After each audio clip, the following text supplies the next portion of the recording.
अस्सलाम वालेकुम दोस्तों। तो आज मेरा जो है ये थर्ड लेक्चर है ऑन शिमला डेपुटेशन 1906 की शिमला डेपुटेशन। आई होप कि प्रीवियस जो मेरे लेक्चर्स थे उनमें आपको चीज़ें समझ आ गई होंगी कि किस तरह से पार्टीशन ऑफ बंगाल हुआ और एनलमेंट हुआ। तो उस सारी सिचुएशन में आपने ये देखा होगा कि जब 1905 में जब बंगाल का पार्टीशन हुआ तो कांग्रेस का रिएक्शन क्या था। दे एक्सप्रेस्ड देयर रेजिस्टेंस। उन्होंने बड़ी अपोजिशन दिखाई, बड़ी मुखालफत की इस चीज़ की, जिससे किस सोच ने, किस न्यू अप्रोच ने जो है बर्थ ली, जन्म लिया, वो थी creation of own political mechanism, यानी कि पॉलिटिकल प्लेटफॉर्म मुसलमानों को चाहिए था, वो था एक पॉलिटिकल पार्टी। तो चलें आज हम जो है शिमला डेपुटेशन का जो टॉपिक है वो स्टार्ट कर देते हैं। लेकिन आपसे रिक्वेस्ट है कि मेरे जो वीडियोस हैं उनको आप सब्सक्राइब भी कर दें, लाइक भी कर दें अगर आपको अच्छे लगे तो, और आगे दोस्तों के सर्कल में जो है शेयर कर दें ताकि मेरी भी सपोर्ट हो जाए यूट्यूब में। चलें अब हम जो लोग जो है टॉपिक को स्टार्ट करते हुए आगे बढ़ते हैं। मैं पेन पॉइंट करता रहूँगा। सबसे पहले शिमला डेपुटेशन। भाई डेपुटेशन होती क्या है? It's a set of people, कुछ लोग होते हैं बस और कुछ नहीं होता, और वो मुलाकात करती है सामने वाली पार्टी से। Shimla deputation was a meeting between the Muslim leadership and governor general. अब इसको प्रपोज़ किया गया था कि हमें एक डेपुटेशन बनानी चाहिए और गवर्नर से मिलना चाहिए, गवर्नर जनरल से। वैसे तो डिमांड्स 1909 के एक्ट में भी रखी गई, जो आगे जाके इस जो इवेंट है ना शिमला डेपुटेशन, इसके साथ कनेक्टेड है, क्योंकि पॉलिटिकल प्लेटफॉर्म के बाद आपको क्या चाहिए होता है, आपको कुछ डिमांड्स रखनी होती है आगे। ठीक है। लिबरल पार्टी ब्रिटिश में, अब इस साल में जो है लिबरल पार्टी और कंजर्वेटिव जो पॉलिटिकल फोर्सेस हैं बरतानिया में, जैसे यहाँ पे होती हैं डिफरेंट पॉलिटिकल पार्टीज़ होती हैं, इस तरह से दो पार्टीज़ थी वहाँ पे, लिबरल्स एंड कंजर्वेटिव। तो लिबरल पार्टी पावर में आ चुकी थी। अब चलें नीचे आ जाते हैं। अब कांग्रेस का जो एजेंडा है, पॉलिटिकल एजेंडा, या फिर उनके जो डिमांड्स हैं क्या क्या हैं, वो तो मैंने नहीं लिखी, लेकिन यहाँ पे ऑल इंडिया मुस्लिम लीग का मैंने लिखा हुआ है, टू प्रमोट मुस्लिम इंटरेस्ट। अब मुसलमानों के जो मुफादात हैं उनको तहफ़्फ़ुज़ देना, create feeling of loyalty for British among Muslims. अब मुसलमानों को जो है ना उनमें ऐसी एक सोच पैदा करनी है, एक ऐसा एहसास पैदा करना है कि वो बरतानिया के साथ जो है वफ़ादार रहें। ये पॉइंट थोड़ा मुश्किल है, ये बाद में इसमें जो है आगे जाके कायदे आज़म साहब ने जो है इस पर एतराज़ भी किया था, और इसी की वजह से जो है एक नैरेटिव बिल्ड हुआ था। इंडियंस कहते थे कि जो मुस्लिम लीग है वो जो है ब्रिटिशर्स के साथ कुछ ज़्यादा ही जो है ना उनकी जी हजूरी करती है। Last to prevent any feeling of hostility in Muslims to any community. अब मुसलमानों को जो है उनमें अगर कोई ऐसी फीलिंग हो किसी भी ख़ास कम्युनिटी, किसी भी ज़ात के ख़िलाफ़, तो उसको जो है प्रिवेंट करना है, उससे जान छुड़वानी है। इन चीज़ों को समझने के लिए ये बहुत ज़रूरी होता है कि हम जो है फाउंडेशंस को समझें। अब ये यहाँ पर आ गया स्टेट पिलर्स, रियासत के सुतून। वैसे तो आजकल तो बहुत ज़्यादा है, जैसे फोर्थ सुतून भी है भाई मीडिया, लेकिन उस टाइम पे जो मेन सुतून थे, जो स्टेट पिलर्स थे, वो तीन थे। एग्जीक्यूटिव थी, लेजिस्लेटिव थी और जुडिशरी थी। अब एग्जीक्यूटिव को ब्यूरोक्रेसी लेवल का समझ लें, इसमें मिलिट्री भी आ गई, सिविल भी आ गई। अब लेजिस्लेटिव जो कानून साजी करते हैं यानी कि पार्लियामेंट वगैरह, और जुडिशरी जो एग्जीक्यूट करती है मेड और prepared laws by the parliamentarians और लेजिस्लेटर्स। ये इसको आप एडमिनिस्ट्रेशन भी कह सकते हैं। अब आते हैं लास्ट लाइन में लिखा हो कि Muslim leadership realised and understood the intentions of Congress leadership. However, now they needed a political platform, so this deputation came into being. अब उनको जो है सियासी जमायत की अहमियत का पता चला, वो बनाना चाहते थे। कांग्रेस की जो नीयतें थी वो भी उनके सामने एक्सपोज हो चुकी थी, तो उन्होंने एक डेपुटेशन बनाया। उस डेपुटेशन का नाम है शिमला। जैसा कि मैंने आपको बताया कि शिमला डेपुटेशन तो बन चुकी थी, लेकिन उसकी जो लीडरशिप थी उसमें दो नाम बड़े इम्पॉर्टेंट हैं। पहले हैं सर आगा ख़ान और दूसरे हैं सैयद अमीर अली। इन दोनों का जो बैकग्राउंड है, ये पहले सर आगा ख़ान को हम लोग जो है देख लेते हैं। Farmer president of assembly of league of nation, league of nation world war 1 के बाद जो बनी थी उसको आप देख लें कि उसके वो फॉर्मर जो है प्रेसिडेंट भी रह चुके हैं। First permanent president of all India Muslim league, पहले जो है ये सदर थे ऑल इंडिया मुस्लिम लीग के, और है एडवांसमेंट ऑफ मुस्लिम एजेंडाज, इन्होंने जो है मुस्लिम एजेंडाज की एडवांसमेंट के लिए बड़ा काम किया था। आगे आएंगे फॉर्मर जज in Kolkata high court Syed Ameer Ali की बात चल रही है यहाँ पे। Muslims should organise themselves politically, ये उनका एजेंडा था कि इस तरह से होना चाहिए कि मुसलमान एक सियासी इत्तेहाद में जो है बिहेव करें। Established central national Mohammedan association in 1877, 1877 में उन्होंने जो है सेंट्रल नेशनल मोहम्मदान एसोसिएशन का जो है बुनियाद रखी। पॉलिटिकल एडवांसमेंट ऑफ मुस्लिम्स, ये तो सेम ही है, जैसे सर आगा खान चाहते थे तो ये भी चाहते थे। Shimla deputation was a meeting, ये एक मुलाकात थी organised by Indian Muslims, Indian मुसलमानों ने इनके जो इन चीज़ों का एहतमाम किया था। Made the governor general lord Minto in 1906 at Shimla, Shimla में 1906 में लॉर्ड मिंटो के साथ मुस्लिम क़यादत जो है मिली। अब इस चीज़ को आपने समझना है कि जब ये मुलाकात हो रही तो मुसलमानों के पास कोई पॉलिटिकल प्लेटफॉर्म था नहीं।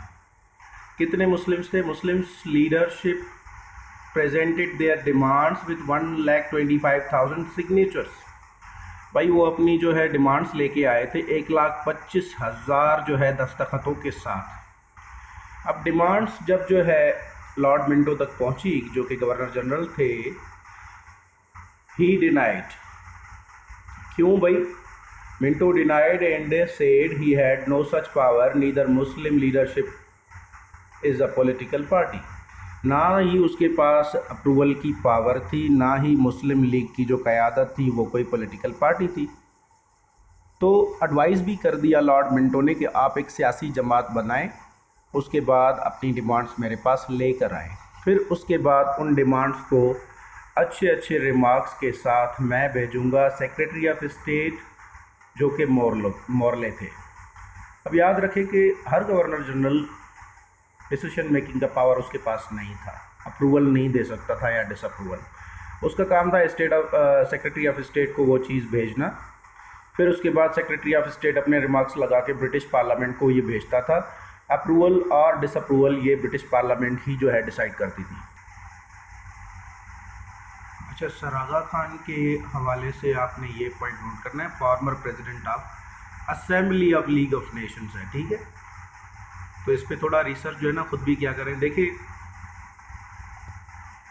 हमेशा याद रखें कि मैं आपको जो है चीज़ें समझा सकता हूँ। I can bring clarity into your mind regarding the topic, लेकिन फिर उसके बावजूद भी आपको बुक तो लेनी पड़ेगी, बुक पे तो पढ़ाई आपको करनी पड़ेगी, थोड़ा सा रिसर्च आपको करना पड़ेगा, आपको अपना रिटन एक्सप्रेशन जो है आपने ऊपर ले जाना पड़ेगा, तभी आप जो है 60 to 70% से ज़्यादा पाकिस्तान अफेयर्स में कॉम्पिटिटिव एग्जाम्स में ले पाएंगे।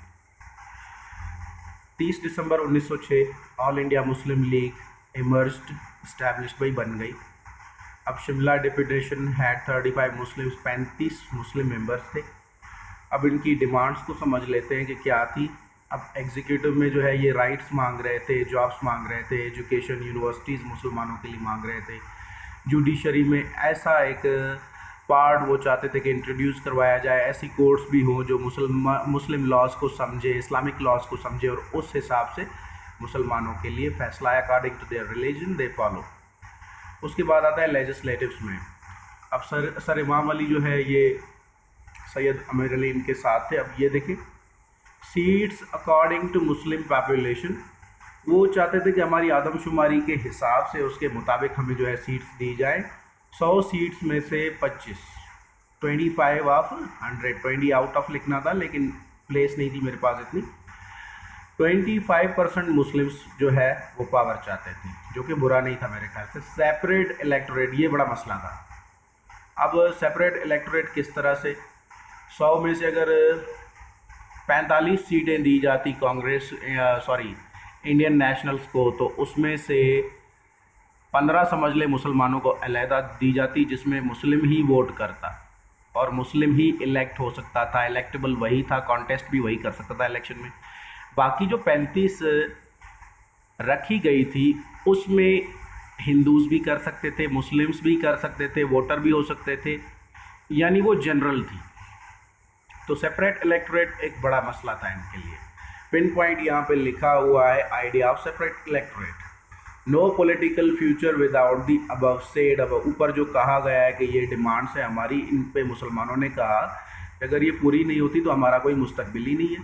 सर आगा खान एंड अमीर Ali explained British that if Muslims would not given the separate electorate, it may produce an opportunity for Congress and other powers to oppress Muslims।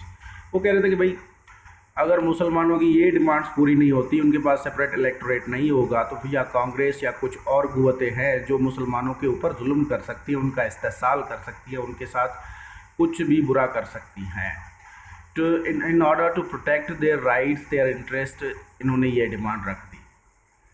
Separate electorate would guarantee the safeguard of Muslim rights and interests। अलहदा जो elections थे मुसलमानों के लिए, वो उनके हकूक़ और उनकी जो दिलचस्पियाँ थी, उनके मफादात थे, उनका तहफ़्फ़ुज़ करेगा, ये बेहतर रहेगा। तो ये था हमारा शिमला डेपुटेशन पे एक छोटा सा लेक्चर 1906 पे। I have found some information to build your MCQs data, तो मैं आपके साथ शेयर कर देता हूँ, थोड़ा फोकस कर देता हूँ। नंबर 1 है, all India Muslim league was established in 1906, 30 दिसंबर को ये बनी थी 1906 में। Number 2, Shimla deputation in 1906 at Shimla with lord Minto. भाई लॉर्ड मिंटो के साथ हुई थी, उस टाइम के गवर्नर जनरल है ये, 1906 में शिमला में हुई थी। Number 3, sir Aga Khan was the first president of all India Muslim league. Frequently asked question है, बहुत ज़्यादा पूछा जाता है कि पहले प्रेसिडेंट कौन थे, तो वो सर आगा खान थे मुस्लिम लीग के। Sir Aga Khan was the former president of league assembly of league of nations. ये लीग नहीं लिखना आपने, assembly of league of the nations कर देना है। सर आगा खान उसके जो है फॉर्मर प्रेसिडेंट रह चुके थे, सदर रह चुके थे। नंबर 5 पे आता है, Syed Ameer Ali establish central national Mohammedan association in 1877। 1877 में सैयद अमीर अली ने सेंट्रल नेशनल मोहम्मदान एसोसिएशन बनाया। नंबर 6 पे आता है, Morley was the secretary of state for Indian affairs at that time. अब उस टाइम जो सेक्रेटरी ऑफ स्टेट थे वो मोरले थे। आपने सुना होगा 1909 में मिंटो मोरले रिफॉर्म्स, तो मिंटो गवर्नर थे, मोरले जो थे वो थे वहाँ के सेक्रेटरी ऑफ स्टेट, इसलिए उनको मिंटो मोरले रिफॉर्म्स आप कह लें या इंडियन काउंसिल एक्ट 1909 1906 कह लें, कोई फ़र्क नहीं पड़ता। सैयद अमीर अली 7 पे आ जाते। Syed Ameer Ali was the former high court जज इन कलकत्ता। कलकत्ता के हाई कोर्ट में पहले ये जो थे जस्टिस थे, जज थे। मेरे एनालिसिस की तरफ आ जाते हैं जो मैंने दिए, बाकी आप अपने कमेंट बॉक्स में जो है लिख सकते हैं कि आप क्या सोचते हैं इस टॉपिक के हवाले से। Shimla deputation 1906 actually was the birth of Muslim political power in सब कॉन्टिनेंट। बर सगीर में जो है मुसलमानों का जो सियासी जन्म हुआ था, सियासी ताकत का जन्म हुआ था, वो शिमला डेपुटेशन 1906 के मुताबिक हुआ था। However, this increased consensus of other parties and forces, concerns है ये, this increased concerns of other parties and forces, but for Muslims, finally they formed their own political party। अब दूसरी जो जमायतें थी, जो सियासी जमायतें थी, उनके लिए परेशानियां पैदा हो गई कि एक और कॉम्पिटिटर आ जाएगा मार्केट में, लेकिन मुसलमानों के लिए ये अपना एक यूँ समझ लें कि अपनी एक जमायत थी सियासी, to raise voice of Muslims, मुसलमानों की आवाज़ ऊपर उठाने के लिए, and take their basic and due rights. भाई उनके जो बुनियादी हक थे या फिर जो उनके इश्यूज़ थे, इंटरेस्ट थे, उनको हासिल करने के लिए सियासी जमायत उनको मिल गई। This enabled Muslims to put forward their demands. इस चीज़ ने जो है मुसलमानों को काबिल बनाया कि वो अपनी जो डिमांड्स हैं वो आगे जाके रखें, सेफगार्ड देयर राइट्स, अपने हकूक़ की हिफाजत करें, and work for Muslim interest, मुसलमानी मुफादात में जो है वो काम करें। कंपटीशन इंक्रीज्ड, मुकाबला बढ़ गया, एंड व्हेन कंपटीशन इंक्रीजेज, जब मुकाबला बढ़ता है, it brings in reformative approaches. भाई वो बड़ी ज़बरदस्त और सुधारे वाली सोच को जो है जन्म देता है, एंड रिजॉल्व टू प्रॉब्लम्स। अब ये जो है मसाइल का हल भी होता है। दो लोग अगर आर्ग्यूमेंट करें तो किसी न किसी बेहतर नतीजे पे ही पहुंचते हैं, अगर वो झगड़ा ना करें, उनका जो लास्ट रिफ्यूज है वो वायलेंस ना हो बस। तो तो इसके साथ मेरा जो लेक्चर है शिमला डेपुटेशन पे यहाँ पे एंड होता है। Good luck to you all.